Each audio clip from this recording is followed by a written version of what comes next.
السلام علیکم ورحمۃ اللہ وبرکاتہ۔ ان الحمد للہ نحمده ونستعینه ونستغفره ونؤمن به ونتوکل علیہ ونعوذ باللہ من شرور انفسنا ومن سیئات اعمالنا من يهده الله فلا مضل له ومن يضلل فلا هادی له واشهد ان لا الہ الا اللہ وحدہ لا شریک له واشهد ان محمدا عبده ورسوله اما بعد فان خير الحديث كتاب الله وخير الهدي هدي محمد صلى الله عليه وسلم وشر الامور محدثاتها وكل محدثة بدعة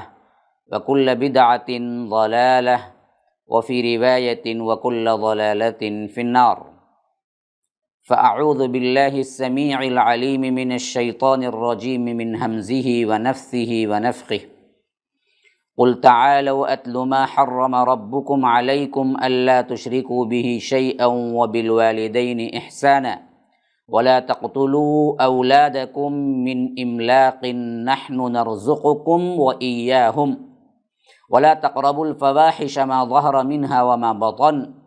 ولا تقتلوا النفس التي حرم الله إلا بالحق ذلكم وصاكم به لعلكم تعقلون۔ اللهم أرنا الحق حقا وارزقنا اتباعه وأرنا الباطل باطلا وارزقنا اجتنابه۔ اللهم علمنا ما ينفعنا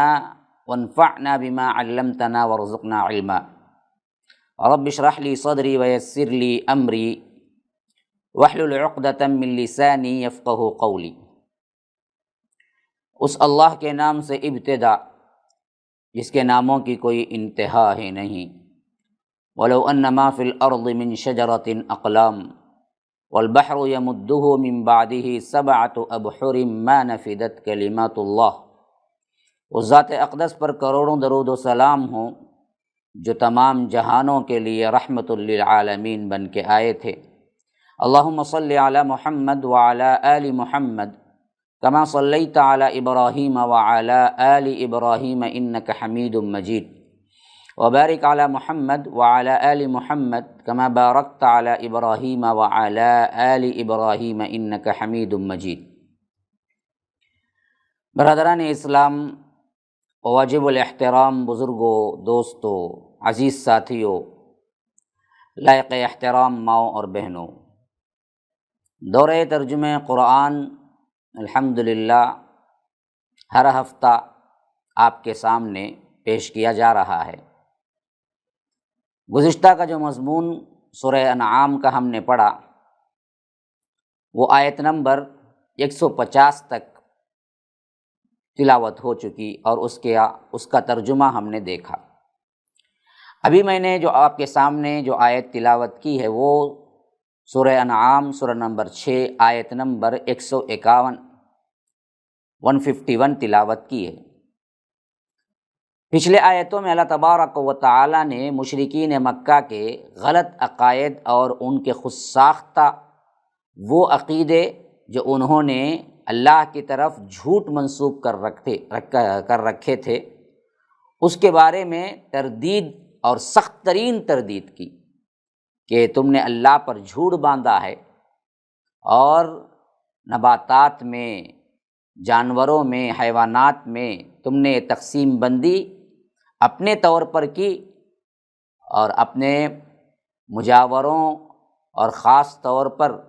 وہ طبقہ جو مذہبی پیشوا کی حیثیت رکھتا ہے ان لوگوں نے اختیار کی اپنے پیٹ پوجا کے لیے، لیکن اللہ کی طرف منسوب کیا۔ جیسے ہمارے بھی اندر بہت سے وہ بھائی جو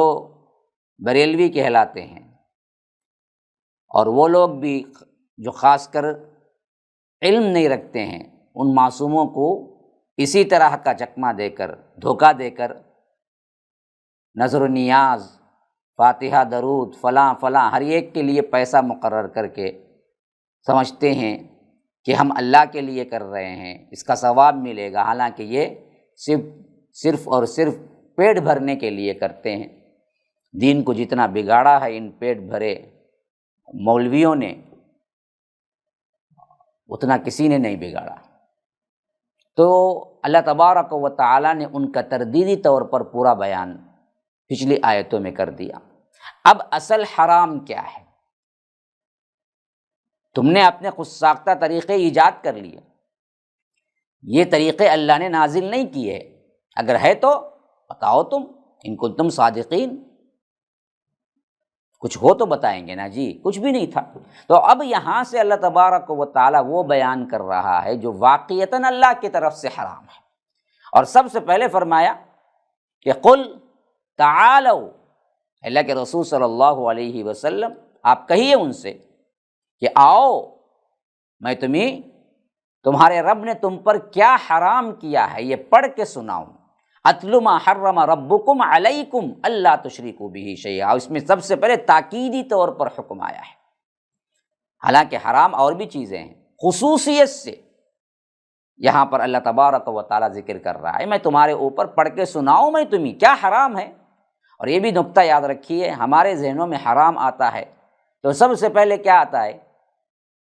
شراب، جوا، زنا، خنزیر کا گوشت، یہ تمام چیزیں ذہن میں آتی ہیں،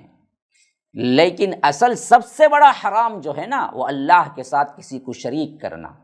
کسی بابا کو، کسی ولی کو، کسی پیر کو، کسی قبر کو، کسی جھنڈے کو، کسی بنڈے کو،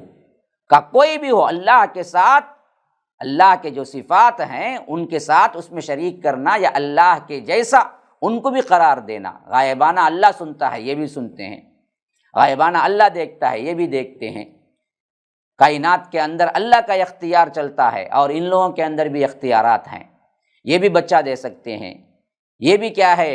قسمت بنا سکتے ہیں، یہ بھی کیا ہے برائی کو ٹال سکتے ہیں، یہ بھی مصیبتوں کو ٹال سکتے ہیں، یہ بھی رزق دے سکتے ہیں، یہ بھی دولت دے سکتے ہیں۔ یہ جو عقیدہ رکھے ہوئے ہیں، خواہ وہ کوئی بھی ہو،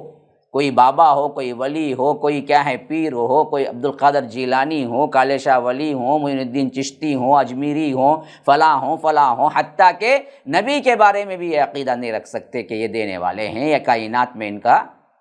اختیار چلتا ہے۔ یہ جو بھی عقیدہ رکھے گا وہ شرک ہے۔ تو سب سے بڑا حرام کیا ہے؟ یہی شرک ہے۔ قل تعالوا اتل ما حرم ربکم علیکم اللہ تشرکوا بہ شیئا، سب سے پہلی چیز جو ہے نا تم پر اللہ نے جو حرام کیا ہے وہ اللہ کے ساتھ شریک۔ نمبر 2، ماں باپ کے ساتھ حسن سلوک کی تاکید ہے، ان کی نافرمانی حرام ہے۔ اور نمبر 3 فرمایا اولاد کے ڈر سے، مفلسی کے ڈر سے اپنی اولاد کو قتل نہ کرو، کیونکہ رزق دینے کا جو معاملہ ہے ہم ہی ہیں، تم ہی بھی رزق دیتے ہیں اور ان کو بھی۔ وَلَا تَقْرَبُوا الْفَوَاحِشَ مَا ظَهَرَ مِنْهَا وَمَا بَطَنَ، اور بے حیائیوں کے قریب نہ جاؤ، خواہ وہ ظاہر میں ہو خواہ وہ چھپی ہوئی ہوں۔ دنیا دیکھتی ہے، لوگ دیکھتے ہیں، ایسے وقت میں تو انسان فحش کاموں سے رکتا ہے، لیکن رات کا اندھیرا ہے، کمرے کے اندر ہے، نیٹ جاری ہے، اب کیا ہے غلط فلمیں دیکھنا، ننگی تصویریں دیکھنا آج ہمارا ایک معمول بن چکا ہے، خاص کر نوجوانوں کا۔ ظاہر میں بھی بے حیائی کے کاموں میں، نہ باطن میں، نہ چھپے ہوئے میں، کسی میں تمہارے لیے جائز نہیں ہے۔ اور اسی طرح وَلَا تَقْتُلُوا النَّفْسَ الَّتِي حَرَّمَ اللَّهُ إِلَّا بِالْحَقِّ، کسی جان کو بھی قتل نہ کرو جسے اللہ نے حرام ٹھہرایا ہے، لیکن حق کے ساتھ۔ یعنی حق کے ساتھ کیا ہے؟ اگر مرتد ہو گیا تو سلطنت اسلامیہ ہو تو اسے قتل کرے گی، یہ جائز قتل ہے۔ اور کسی نے کسی کو قتل کر دیا، قتل کے بدلے قتل کرے گی، وہ بھی گورنمنٹ کرے گی، انڈیویجول کوئی انسان تو نہیں کرے گا۔ اور اسی طرح شادی شدہ زانی،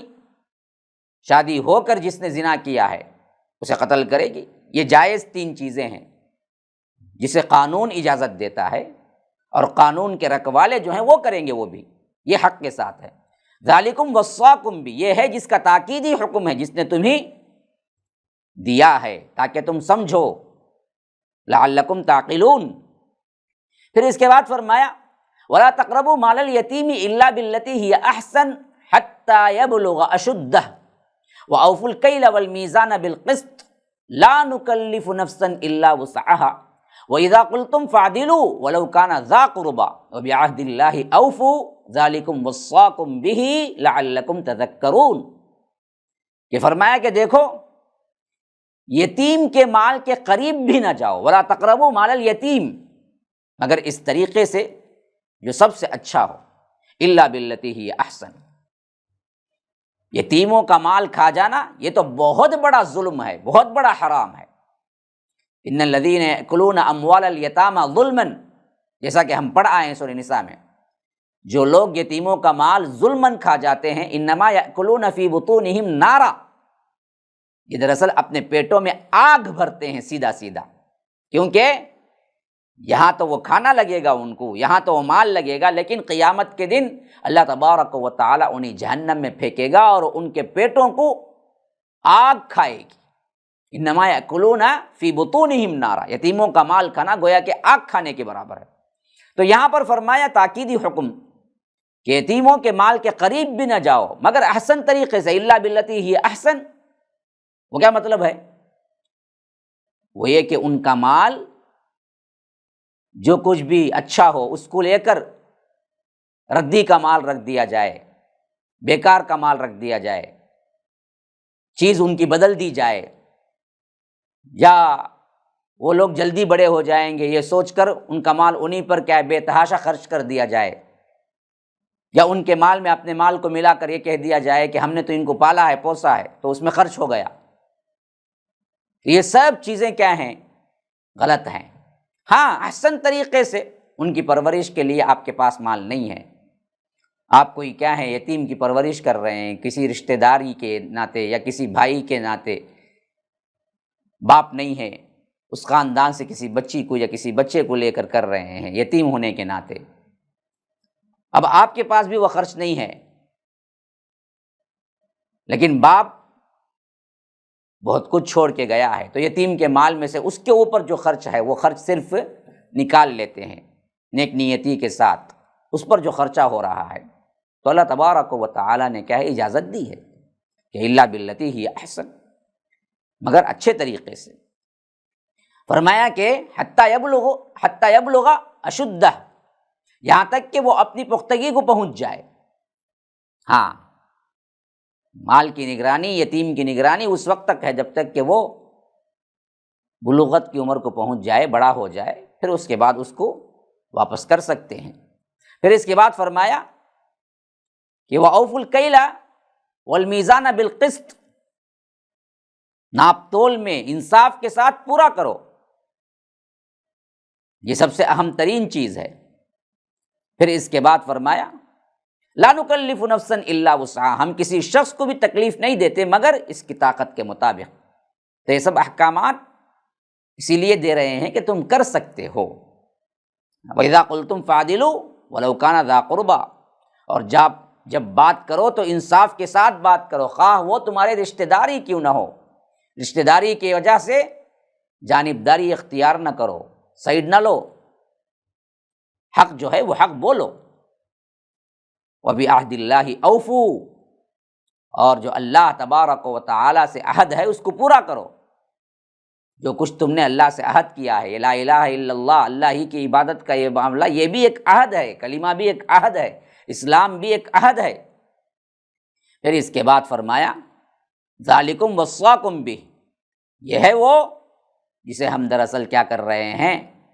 تم سے تاکیدی طور پر بات کر رہے ہیں، تاکیدی طور پر حکم دے رہے ہیں، لعلکم تذکرون، تاکہ تم نصیحت حاصل کرو۔ آگے فرمایا وَأَنَّ هَذَا صِرَاطِي مُسْتَقِيمًا فَاتَّبِعُوهُ وَلَا تَتَّبِعُوا السُّبُلَ فَتَفَرَّقَ بِكُمْ عَنْ سَبِيلِهِ ذَلِكُمْ وَصَّاكُمْ بِهِ لَعَلَّكُمْ تَتَّقُونَ۔ یہ لوگوں دیکھو، یہ ہے صراط مستقیم، هذا صراطی،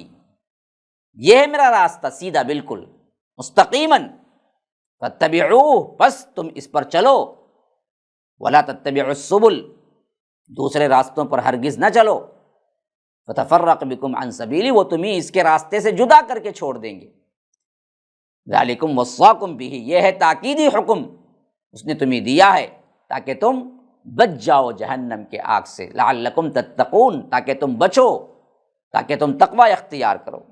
یعنی اللہ تعالیٰ کی راہ جو ہے نا وہ ایک ہی راہ ہے۔ اس میں ایک پوائنٹ ہے، نقطہ ہے سمجھنے کا۔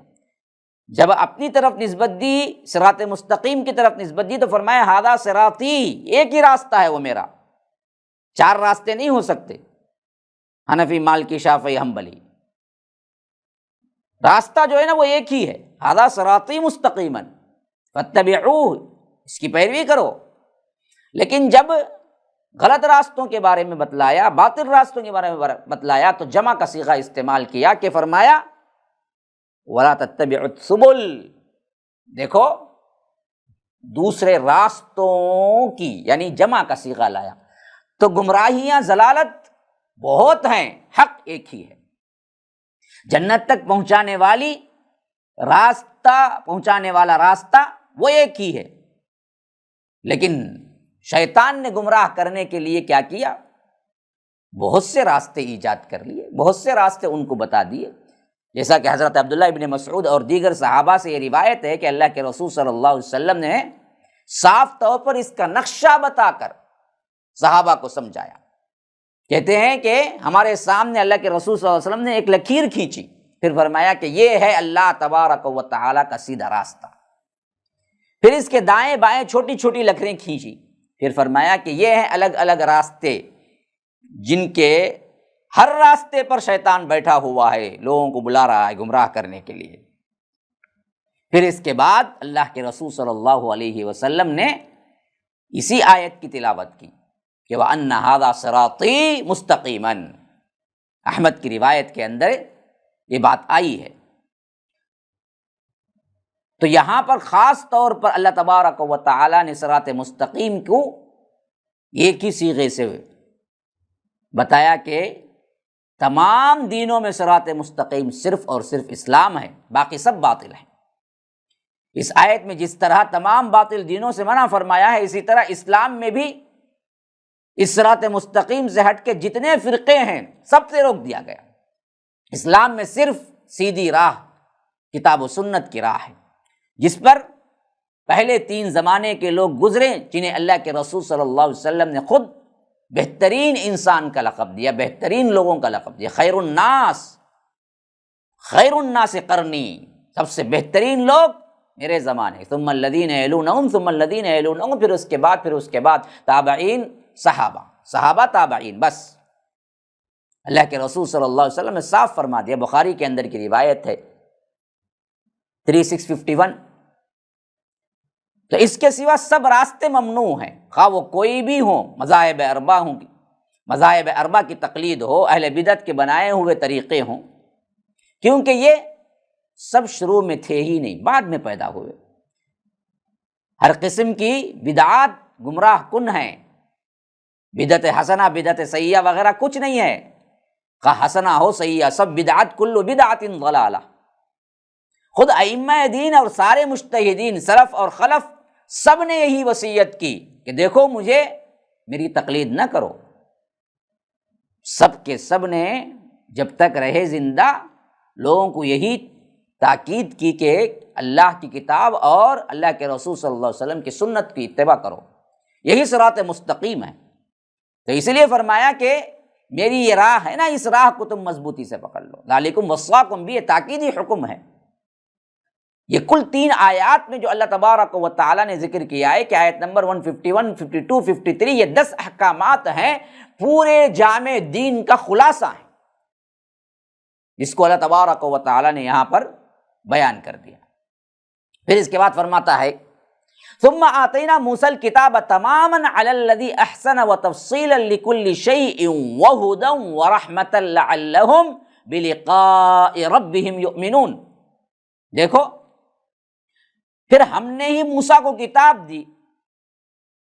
اس شخص پر نعمت پوری کرنے کے لیے جس نے نیکی کی اور ہر چیز کی بھی تفصیل اور ہدایت اور رحمت کے لیے، وہ اپنے رب کی ملاقات پر ایمان لے آئے۔ یعنی اللہ تبارک و تعالیٰ فرماتا ہے کہ ہم نے ہی موسیٰ کو کتاب دی، وَأَنَّ هَذَا صِرَاطِي مُسْتَقِيمًا فَاتَّبِعُوهُ وَلَا تَتَّبِعُوا السُّبُلَ فَتَفَرَّقَ بِكُمْ عَنْ سَبِيلِهِ ذَلِكُمْ وَصَّاكُمْ بِهِ لَعَلَّكُمْ تَتَّقُونَ ثُمَّ آتَيْنَا مُوسَى الْكِتَابَ۔ یعنی یہ جو سیدھی راہ ہے، اس سے پہلے یہ سیدھی راہ حضرت موسیٰ کے ذریعے ہم نے کیا ہے لوگوں کو بتایا۔ اب محمد الرسول اللہ آخری پیغمبر ہم نے بنا کے بھیجا ہے، تو ہم نے موسیٰ کو کتاب دی، اور ایسی کتاب جو کیا تھی، تمام مکمل نعمت ہر اس شخص کے لیے، اس کے لیے جو واقعتاً سیدھی راہ کو چاہتا ہے۔ ہاں، تماماً علی الذی احسن، تمام یہاں پر کیا ہے، اتمام کے معنی میں ہوا ہے کہ پورے کا پورا جو ضرورت کی چیز تھی سب ہم نے اس میں اتار دیا۔ کس میں؟ تورات میں۔ جب تک تورات رہی، اللہ تبارک و تعالی نے اس وقت کے انسانوں کو تمام چیزیں بیان کر دی اس میں، اور ہر اس شخص پر نعمت پوری کرنے کے لیے جو نیکی کرے، اور وہ تورات میں ساتھ ساتھ ہر چیز کی تفصیل بھی ہم نے رکھی، رہنمائی بھی رکھی، اس میں رحمت بھی رکھی۔ جو اوصاف قرآن کے تھے وہ اوصاف قرآن کے نازل ہونے سے پہلے تورات کے تھے۔ مقصد یہ تھا کہ بنی اسرائیل اپنے رب کی ملاقات پر ایمان لے آئے، یہ اصل مقصود تھا۔ تماماً علی الذی احسن وتفصیلا لکل شیء، جو کوئی بھی بھلائی کی طرف، جو کوئی بھی بہترین طریقے پر رہنا چاہے، ان پر اپنی نعمت پوری کر دے۔ اس واسطے ہم نے یہ تورات نازل کی، اور اس تورات کی بھی یہ صفت تھی کہ تفصیلا لکل شیء، جیسا قرآن کے لیے آئی ہے، اس وقت کے اعتبار سے ہر چیز کی اس کے اندر تفصیل رکھ دی، ہدایت رکھ دی، لوگوں کے لیے رحمت رکھ دی، تاکہ اس کے ذریعے سے لوگ ان کے رب کی ملاقات پر یقین کامل کر لیں، مومن بن جائے، آخرت کے عقیدے میں پختہ ہو جائیں۔ پھر اس کے بعد وَهَذَا كِتَابٌ أَنزَلْنَاهُ مُبَارَكٌ فَاتَّبِعُوهُ وَاتَّقُوا لَعَلَّكُمْ تُرْحَمُونَ، فرمایا کہ اور یہ کتاب ہے، اسے ہم نے نازل کیا ہے، بڑی برکت والی، بس اس کی پیروی کرو اور بچ جاؤ تاکہ تم پر رحم کیا جائے۔ یہاں پر ہذا کتاب مراد اب قرآن ہے۔ قرآن سے پہلے تورات صراط مستقیم تھی، اور تورات وہ تمام صفات والی کتاب تھی جو رب نے قرآن کے اندر رکھا، ہدن رحمتن تفصیلا لکل شیء، یہ پورے کے پورے اوصاف قرآن کے بھی ہیں، لیکن قرآن سے پہلے تورات تھی۔ پھر اس کے بعد فرمایا اب دراصل یہ ہم نے نازل کر دی ہے، اور یہ کتاب کون سی کتاب ہے؟ یہ کتاب مبارک،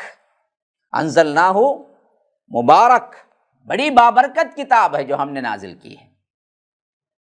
تو ہونا کیا چاہیے؟ فاتبعوہ، اس کی پیروی کرو۔ تمہارے پیروں کی، تمہارے اقوال کی، فلاں کے بزرگوں کا قول، فلاں یہ وہ، اس کی پیروی کا حکم نہیں دیا گیا۔ پیروی ہے قرآن و سنت کی، اور ڈرو، بچو، اتقوا لعلکم ترحمون، تقوی کی روش اختیار کرنے سے ہوگا کیا؟ رب کی رحمت تم پر ہوگی، اللہ تعالیٰ تم پر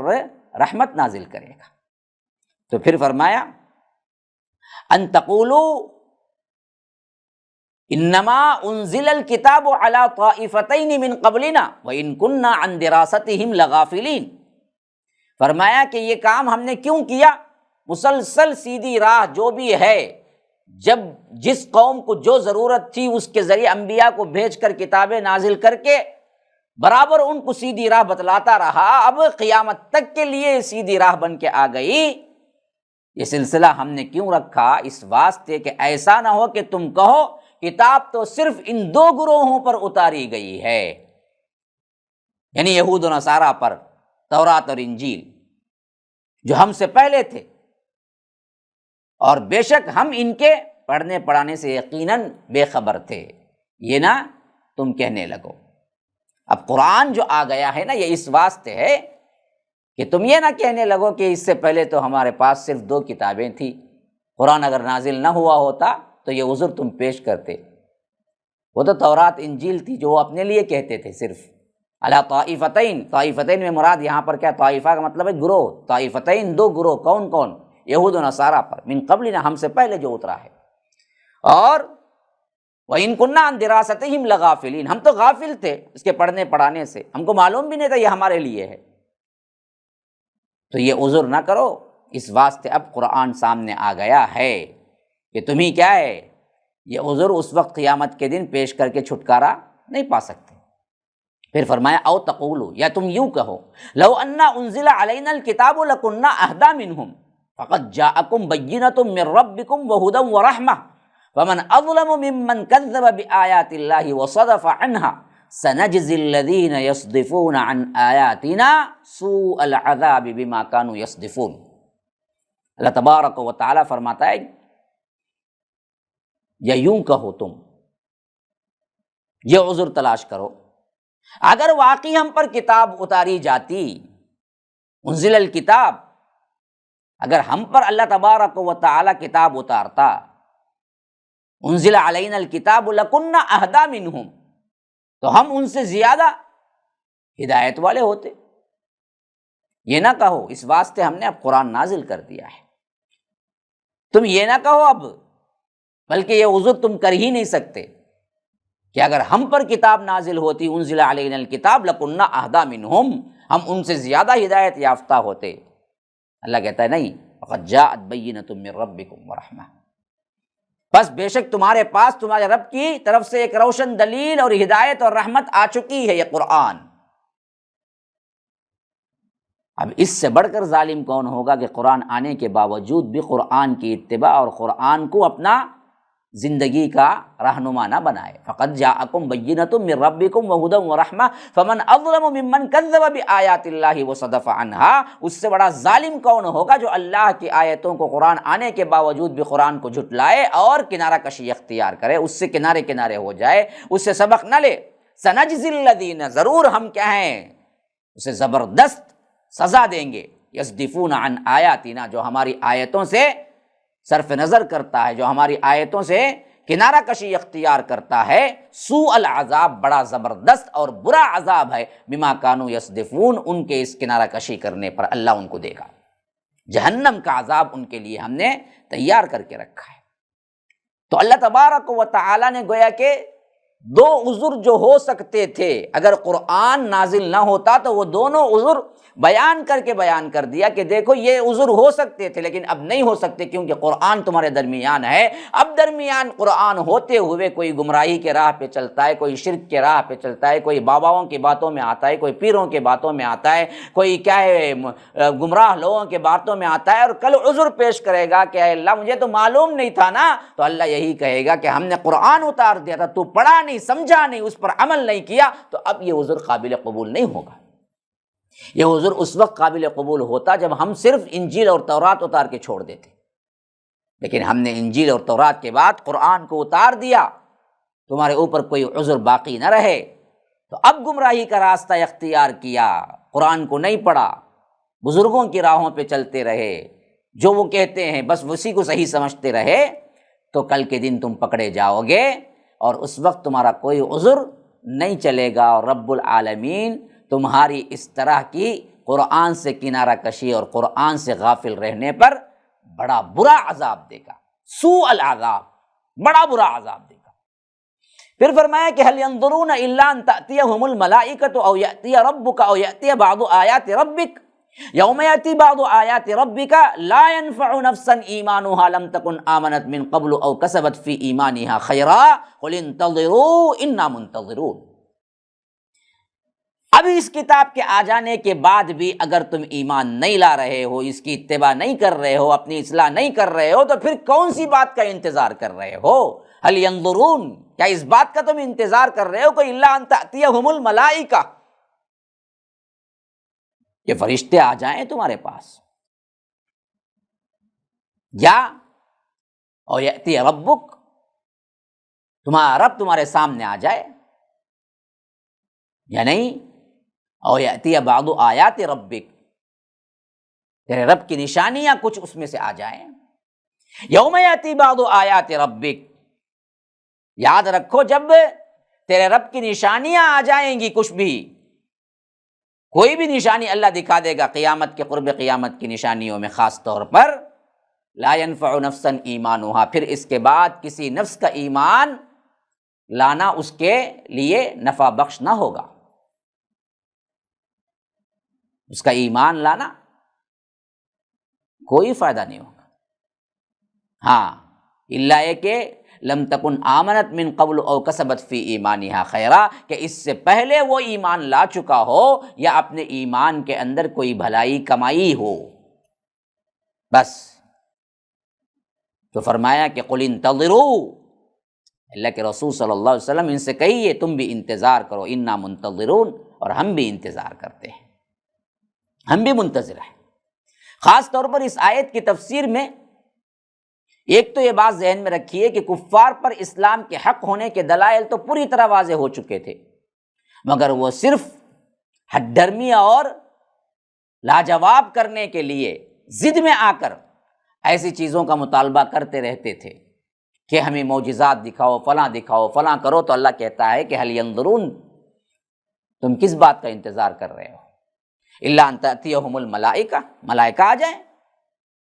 او یأتی ربک، کہ رب کیا ہے تمہارے سامنے آ جائے، او یأتی بعض آیات ربک، کیا اللہ کی بعض نشانیاں آ جائیں، تو اس میں خاص طور پر مراد ہے قرب قیامت کی نشانیاں، اور احادیث کی تفصیل میں معلوم ہوتا ہے کہ او یأتی بعض آیات ربک میں سب سے اہم ترین نشانی وہ ہے جو سورج کا مغرب سے طلوع ہونا ہے، جس کے بارے میں فرمایا کہ اگر سورج جو کہ مشرق سے طلوع ہو رہا ہے مغرب سے طلوع ہو جائے گا، تو پھر اس کے بعد اللہ تبارک و تعالی کوئی بھی ایمان والے کا ایمان نفع نہیں دے گا، قبول نہیں کرے گا۔ ہاں، صحیح طور پر روایتیں اس بات کی شاہد ہیں۔ جب یہ نشانیاں آ جائیں گی، سورج کا مغرب کا طلوع ہونا، جیسا کہ ابو ہریرہ راوی ہیں، اللہ کے رسول صلی اللہ علیہ وسلم نے فرمایا کہ قیامت قائم نہیں ہوگی یہاں تک کہ سورج کے مغرب سے طلوع ہوگا۔ جب اسے لوگ دیکھیں گے تو جو بھی زمین پر ہوں گے ایمان لے آئیں گے، تو وہ اس وقت ہوگا جب کسی جان کو ان کا ایمان فائدہ نہیں دے گا جو اس سے پہلے ایمان نہ لائی ہوگی۔ اس سے پہلے اگر لا لیے لیکن اس کے بعد نہیں۔ بخاری کی روایت ہے 4635 کے اندر۔ اسی طرح حضرت ابو ہریرہ راوی ہیں، اللہ کے رسول صلی اللہ علیہ وسلم نے فرمایا 3 نشانیاں جب نمودار ہو جائیں گی تو کسی شخص کو اس کا ایمان فائدہ نہ دے گا جو اس سے پہلے ایمان نہ لایا ہو، یعنی نشانیوں کو آنے سے پہلے ایمان نہ لایا ہو۔ اس میں کون سے ہیں؟ اور اپنے ایمان میں کوئی نیکی نہ کما لی ہو، صرف ایمان لانا نہیں بلکہ ایمان کی حالت میں کوئی اچھا کام، کوئی نیکی نہ کر لیا ہو۔ 3 نشانیاں، اس میں سے ایک سورج کا طلوع ہونا مغرب سے، دجال کا آنا، اور زمین سے جانور کا نکلنا۔ یہ بھی کیا ہے؟ مسلم کی روایت ہے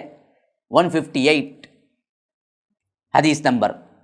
اسی طرح حضرت عبداللہ بن عمرو سے روایت ہے کہ اللہ کے رسول صلی اللہ علیہ وسلم نے فرمایا کہ قیامت کی نشانیوں میں سب سے پہلے نکلنے والی نشانی مغرب سے سورج کا طلوع ہونا ہے، اور زمین سے ایک جانور کا دوپہر کے وقت لوگوں کے سامنے نکلنا ہے۔ دونوں میں سے جو بھی پہلے ہوئی دوسری بالکل ہی قریب ہو جائے گی۔ یہ حدیث بھی کیا ہے؟ مسلم کے اندر موجود ہے 2940/1۔ تو ان تمام سے معلوم ہوا کہ او یأتی بعض آیات ربک سے مراد ہے خاص طور پر سورج مغرب سے طلوع ہونا، اور یہ ہو گیا لا ينفع نفسا ایمانھا، تو کسی کا ایمان لانا کسی نفس کے لیے فائدہ نہیں دے گا، لم تکن آمنت من قبل او کسبت فی ایمانھا خیرا، کہ اللہ یہ کہ وہ اس سے پہلے ایمان لا چکا ہو اور اس ایمان کی حالت میں کوئی نیکی کر چکا ہو۔ تو تم اس بات کا انتظار کر رہے ہو کیا؟ رب کہتا ہے قل انتظروا انا منتظرون، اچھا ایسا ہے تو انتظار کرو تم بھی،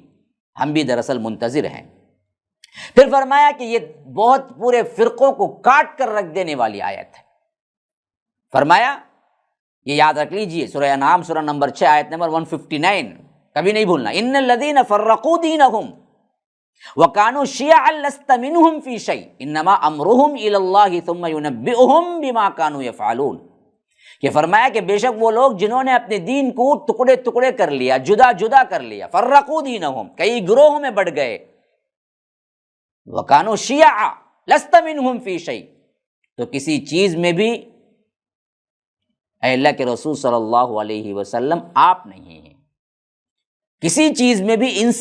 ان میں سے آپ نہیں ہیں، کوئی فرقے میں اللہ کے رسول صلی اللہ علیہ وسلم نہیں ہے۔ جو فرقے بنا لیے وہ سب ان کے اپنے اپنے کیا ہیں؟ پیروں کے، ان کے اپنے اپنے گروہوں کے لیڈروں کے، ان کے اپنے اپنے جو کچھ بھی انہوں نے بنانے تھے امام اپنے اپنے اماموں کے بنا لیے ہیں، اس میں اللہ کے رسول صلی اللہ علیہ وسلم تو نہیں ہے۔ صراط مستقیم جو اللہ کے رسول صلی اللہ علیہ وسلم نے دیا اسی میں ہے۔ ان کا معاملہ تو اللہ ہی کے حوالے ہے، اور فرمایا پھر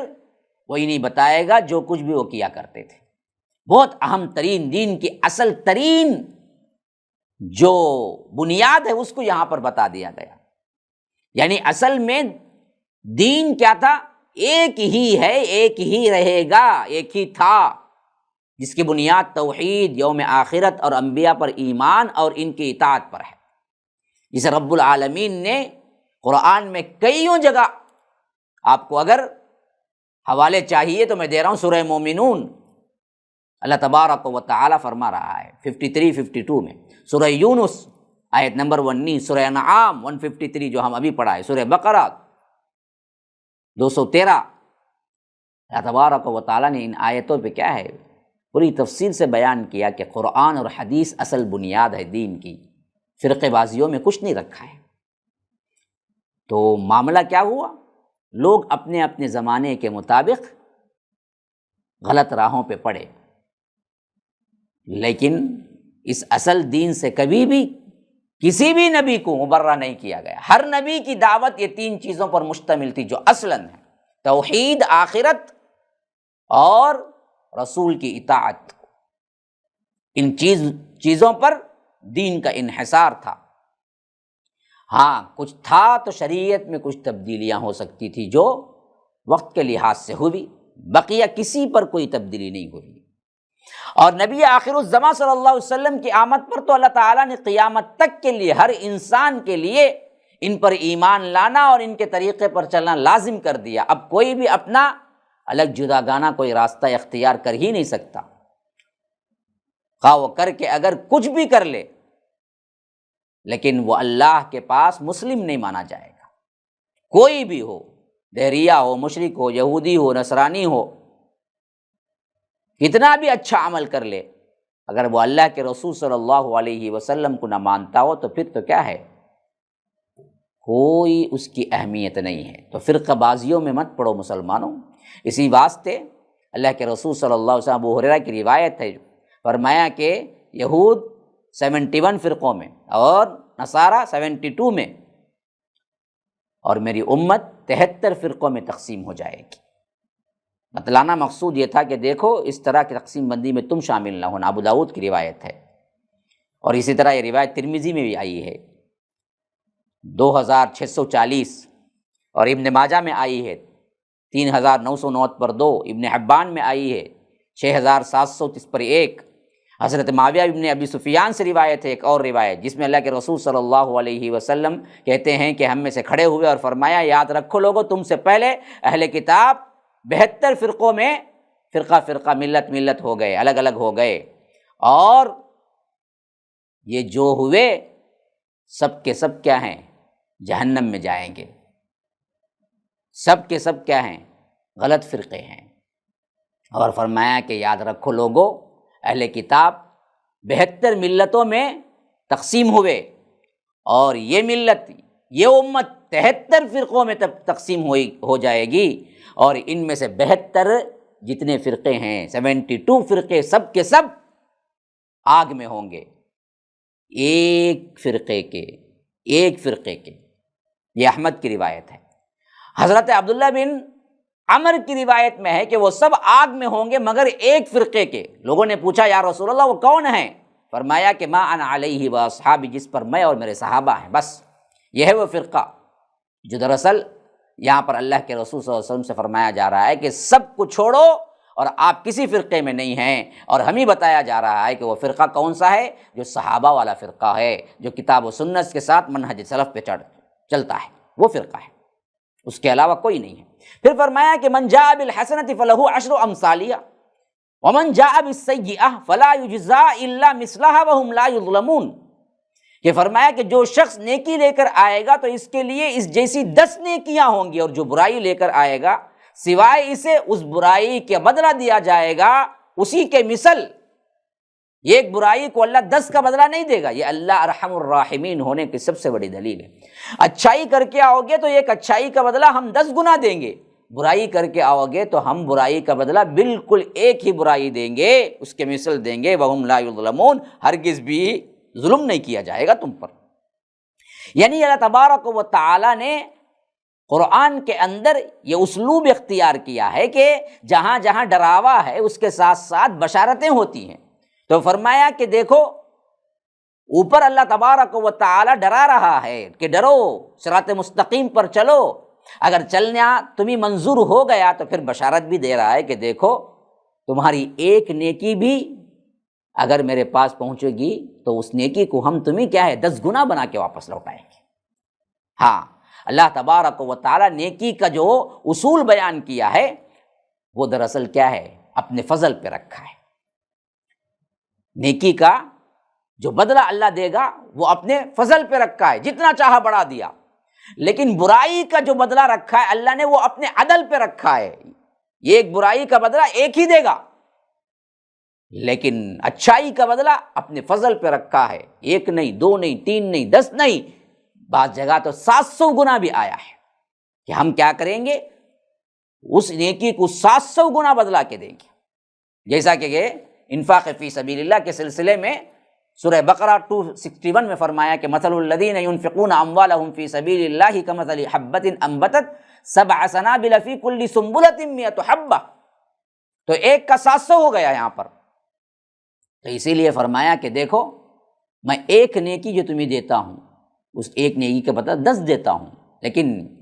میرا رحم یہ ہے کہ برائی کو میں 10 نہیں کرتا ہوں، صرف اسی کے مثل فلا یجزا الا مثلھا، ایک برائی کا ایک ہی بدلہ ملے گا، وہم لا یظلمون، تم پر ہرگز بھی ظلم نہیں کیا جائے گا۔ پھر فرمایا کہ اللہ کے رسول آپ کہہ دیجئے قل اننی ہدانی ربی الی صراط مستقیم دینا قیما ملت ابراہیم حنیفا وما کان من المشرکین، کہ آپ کہہ دیجئے بے شک مجھے تو میرے رب نے سیدھے راستے کی طرف رہنمائی کر دی ہے، ہاں ہدانی ربی الی صراط مستقیم دینا قیما ملت ابراہیم حنیفا، جو مضبوط ترین دین ہے، ابراہیم کی ملت جو ایک ہی ہے، ہاں وہ ایک ہی طور پر وہ یکسو ہو گیا تھا، ایک ہی طرف کا تھا، حنیف تھا وہ، اسی حنیف کی طرف مجھے بھی کیا ہے چلنے کی پیروی کرنے کا حکم ملا ہے، اور وما کان من المشرکین، وہ مشرکوں میں سے ہرگز بھی نہیں تھا۔ تو یہاں پر صاف کہہ دیا گیا کہ دیکھو سورت کی جو اینڈنگ اب آ رہی ہے نا، میں نے آپ کو بتایا تھا سورت کی ابتدا میں اصل مضمون توحید، شرک کا ابطال، اور ساتھ ساتھ رسالت کے اعتبار سے کتنے شکوک و شبہات ہیں اس کا جواب۔ تو اب یہ اینڈنگ سورت آ رہی تھی تو پوری سورت میں توحید کے دلائل کو ثابت کرنے اور مشرکین کی تردید کرنے کے بعد آخر میں پھر خلاصے کے طور پر چند حقائق بیان کر کے فرما رہا ہے کہ یہ قیم ہے، یہ دین قیم ہے، یہ مضبوط ترین دین ہے۔ ہاں، قیام کے معنی میں مصدر ہے، جسے مبالغے کے طور پر دین کی صفت قرار دیا ہے۔ تو معلوم ہوا کہ اگر ہم کہیں عربی میں کہ زید عدل، تو اس کا معنی ہوگا زید بہت عادل ہے، بہت عادل ہے، تو گویا کہ سراسر عدل والا ہے۔ اسی طرح دیناً قیماً کا معنی ہوگا دین جو نہایت ہی قائم، مضبوط اور سیدھا ہے۔ اور ساتھ میں بتایا کہ وما کان من المشرکین سے کہ مشرکین مکہ یہود و نصارہ اصل میں اس زعم میں مبتلا تھے کہ وہ دین ابراہیمی پر ہیں، خاص کر مشرکین مکہ، ان کا خیال تھا کہ یہ دین ابراہیمی پر ہیں۔ فرمایا کہ دیکھو دین ابراہیم پر ہو تو یاد رکھو جس کے بارے میں تمہارا دعویٰ ہے، جس ابراہیم کو ماننے کا دعویٰ ہے علیہ السلام، وہ کبھی بھی شرک نہیں کرتے تھے، وہ کبھی بھی شرک کرنے والوں میں سے نہیں تھے، وہ تو سخت ترین نفرت کرتے تھے شرک سے۔ تم ان کی بات کر کے، ان کا نام لے کر، ان کے راستے کا کیا ہے دعویٰ کر کے تم شرک کرتے ہو بیائی اسی طرح جس طرح آج ہمارے مسلمان شیخ عبد القادر جیلانی کا نام لے کر ان کے قبروں پر ان کو پکارنا، شرکیہ افعال کرنا، حالانکہ وہ پوری زندگی تو توحید بولے۔ ان کی کتابیں آج بھی موجود ہیں جس میں توحید سے بھری ہوئی ہیں۔ پھر فرمایا کہ آپ کہہ دیجئے قل ان صلاتی ونسکی ومحیایا ومماتی للہ رب العالمین، آپ کہہ دیجئے بے شک میری نماز، میری قربانی، میری زندگی اور میری موت اللہ کے لیے ہے جو جہانوں کا رب ہے، ہر عبادت میری اللہ ہی کے لیے۔ ان صلاتی خصوصیت سے کیا ہے ذکر کیا، حالانکہ صلاۃ کے اندر بھی پوری اعضاء و جوارح سے انجام دینے والی ہر عبادت کیا ہے اس کے اندر آ جاتی ہے، لیکن ساتھ میں پھر فرمایا کہ ونسکی، حالانکہ نسک کا ایک معنی حج کے طور پر بھی لیا گیا لیکن قربانی کے طور پر بھی آیا ہے، اور اسی طرح عبادت کے ہر طریقے کو نسک کہتے ہیں، لیکن پھر بھی خصوصیت کے ساتھ لوگ غیر اللہ کا ذبح کرتے تھے نا، تو خصوصیت سے یہاں معنی قربانی کا اختیار کیا گیا ہے کہ میری نماز، میری قربانی، محیایا و مماتی، میری زندگی، میری موت للہ، اللہ ہی کے لیے ہے جو جہانوں کا پروردگار ہے۔ تو صاف یہاں پر معلوم ہو گیا کہ کسی اور کے لیے ذبح کرنا، قربانی کرنا صراحتاً حرام اور شرک ہے، اور اللہ تبارک و تعالیٰ نے گویا کہ اللہ کے رسول صلی اللہ علیہ وسلم سے کہلوا کر یہ پیغام امت کو دے رہا ہے کہ قیامت تک یہی حکم ہے تمہارے لیے کہ تم عبادت کا کوئی بھی حکم اور کوئی بھی حرکت، جنبش کسی اور کے لیے نہیں ہونی چاہیے، جو بھی عبادت ہے وہ صرف اللہ کے لیے ہونی چاہیے، اور وہ کون ہے؟ لا شریک لہ وبذالک امرت وانا اول المسلمین، جس کا کوئی شریک نہیں ہے اور مجھے اسی کا حکم دیا گیا ہے، اور میں حکم ماننے والوں میں سب سے پہلا فرما بردار ہوں۔ وانا اول المسلمین، اللہ کے رسول آپ صاف کہہ دیجیے میں ماننے والوں میں سب سے پہلے ہوں، جو حکم تمہیں سنا رہا ہوں اس کا اتباع میں خود کر رہا ہوں، اللہ تبارک و تعالیٰ کے ساتھ کوئی شریک نہیں ہے، اسی کا مجھے حکم ہے، اور اس توحید کو قائم کرنے میں، جان دینے میں، تن من دھن لگانے میں میں خود سب سے پہلا مسلمان ہوں۔ قل، آپ ان سے پوچھئے، کہہ دیجئے، اغیر اللہ ابغی ربا وہو رب کل شیء ولا تکسب کل نفس الا علیہا ولا تزر وازرۃ وزر اخری ثم الی ربکم مرجعکم فینبئکم بما کنتم فیہ تختلفون۔ اللہ تبارک و تعالیٰ پوچھتا ہے، ذرا ان سے پوچھئے کیا میں اللہ کے سوا کوئی اور رب تلاش کر لوں؟ ابغی ربا، ارے بدبختو، جو رب مجھے کیا ہے کھلایا پلایا، زندگی سے نوازا، جس میں وہ اکیلا ہے، کوئی اس کا شریک نہیں ہے، تمہاری رعایت کرتے ہوئے، تمہاری باتوں کو سنتے ہوئے میں اس رب سے باغی ہو جاؤں، میں اس رب کے علاوہ کوئی اور رب تلاش کر لوں؟ یہ ہو سکتا ہے؟ کبھی، ہرگز بھی نہیں۔ غیر اللہ ابغی ربا وہو رب کل شیء، حالانکہ وہ ہر چیز کا رب ہے، تمہارا بھی رب ہے، اس کی رحمانیت اور رحیمیت ہے کہ تمہاری نافرمانی کے باوجود بھی تمہیں زندگی دے رکھا ہے، ورنہ اگر تم نافرمانی کرتے اور اللہ کا اصول یہ ہوتا فوراً پکڑ لیتے تو تم زمین پر سانس نہیں لیتے۔ یہ میرے رب کا احسان ہے کہ نافرمان کو بھی اللہ رزق دیتا ہے۔ تو فرمایا کہ میں کیسے کسی اور رب کو تلاش کر لوں، جبکہ رب ایک ہی ہے جو پوری کائنات کو بنایا، وہو رب کل شیء ولا تکسب کل نفس الا علیہا، اور کوئی جان کمائی نہیں کرتی مگر اپنے آپ پر، ولا تزر وازرۃ وزر اخری، اور نہ کوئی جان کسی دوسرے کا بوجھ اٹھائے گی سوائے اپنے کے۔ یعنی بتا دیا گیا ہے کہ جو کچھ شریعت کے احکامات ہیں میرے رب نے جو تمہیں دیے ہیں وہ وہی دیے ہیں جس کو تم کر سکتے ہو۔ اللہ تبارک و تعالیٰ کا یہ اصول نہیں ہے کہ وہ تمہارے سکت سے زیادہ تم پر کیا ہے شریعت کو نافذ کرے، شریعت کو ڈالے۔ اور یہ بھی یاد رکھو، جو جو گناہ کرے گا وہی اٹھائے گا، جو کرے گا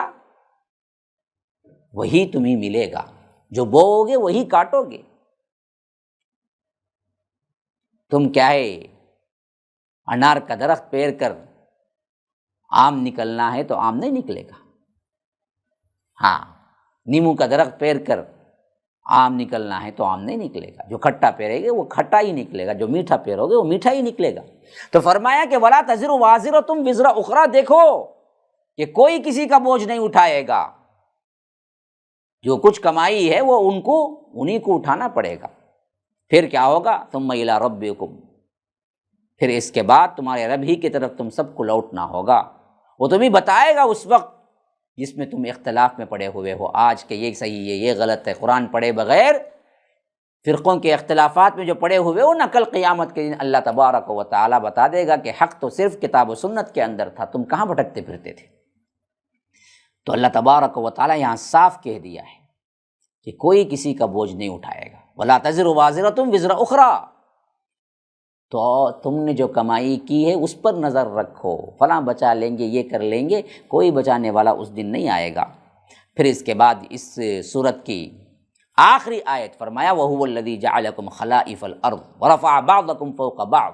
دَرَجَاتٍ لِيَبْلُوَكُمْ فِي مَا آتَاكُمْ إِنَّ رَبَّكَ سَرِيعُ الْعِقَابِ وَإِنَّهُ لَغَفُورٌ رَحِيمٌ۔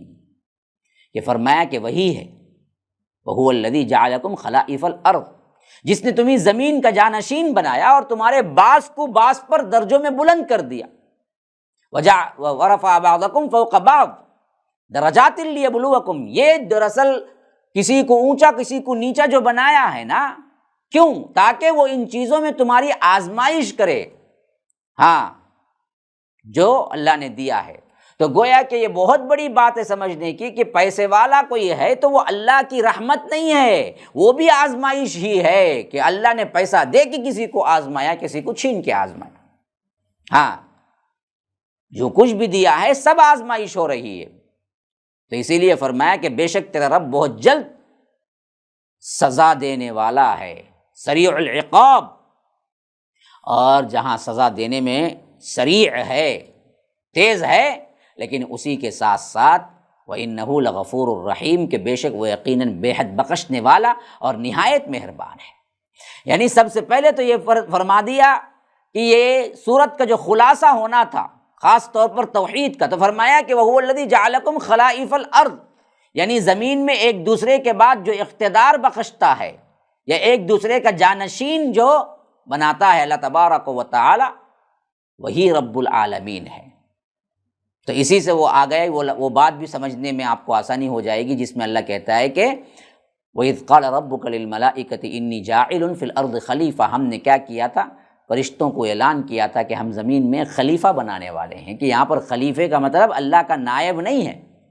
جیسا کہ بہت سے تفاسیر میں اور بہت سے لوگوں نے سمجھ رکھا۔ یہاں پر لفظ آیا دیکھ، وہی خلیفے کا لفظ آیا ہے، وَهُوَ الَّذِي جَعَلَكُمْ خَلَائِفَ فِي الْأَرْضِ، وَهُوَ الَّذِي جَعَلَكُمْ خَلَائِفَ الْأَرْضِ،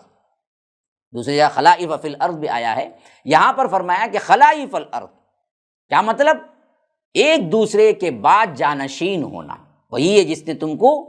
ایک دوسرے کے بعد جانشین بنایا۔ باپ مرتا ہے تو بیٹا اس کی جگہ آتا ہے، بیٹا مرتا ہے تو پھر اس کا بیٹا اس کی جگہ آتا ہے، تو ایک دوسرے کا جانشین بنانا، کیونکہ اللہ کا خلیفہ تو ہو ہی نہیں سکتا۔ تو یہاں پر وہ بات وضاحت کے ساتھ ہو رہی ہے، دیکھیے پھر فرمایا کہ وَرَفَعَ بَعْضَكُمْ فَوْقَ بَعْضٍ دَرَجَاتٍ، یعنی شکل و صورت میں، مال میں، عزت میں، علم میں، عقل میں ایک دوسرے کی جو برتری بخشی، مقصد یہ ہے کہ تم اتراؤ، تکبر کرو، نا نا نا نا نا نا نا، تم ایک دوسرے کو نیچا دکھاؤ نا، اصل میں یہ سب کا سب امتحان ہے، یہ سب کا سب امتحان ہے کہ اللہ تبارک و تعالی اس کے ذریعے سے علم والے سے بھی امتحان ہو رہا ہے، مال والے سے بھی امتحان ہو رہا ہے، فقیر کا بھی امتحان ہی ہے سب کا۔ اگر اس امتحان میں کوئی کفر اختیار کرے گا تو ناکام ہوگا اور سزا اس کو بہت جلد مل جائے گی، ہاں، کیونکہ اللہ تبارک و تعالی بہت جلد حساب لینے والا ہے، موت تو یقیناً آنے والی ہی ہے نا، لیکن اگر تم اللہ تبارک و تعالی کی بات مان لو تو اللہ تبارک و تعالیٰ کو بہت ہی رحیم اور غفور پاؤ گے۔ ہاں، ان ربک سریع العقاب وانہ لغفور الرحیم، اللہ تو وہ ہے جو بندوں کے لیے بڑا ہی غفور اور رحم کرنے والا ہے۔ الحمدللہ، یہاں پر سورہ انعام مکمل ہوا اور اس کے بعد ہم سورہ اعراف شروع کریں گے انشاءاللہ اگلی مجلس میں، تب تک کے لیے اجازت دیجیے۔ هذا وباللہ التوفیق وصلی اللہ وسلم علی نبینا محمد، اسأل اللہ لی ولکم ولسائر المسلمین من کل ذنب فاستغفروہ انہ هو الغفور الرحیم، والسلام علیکم ورحمۃ اللہ وبرکاتہ۔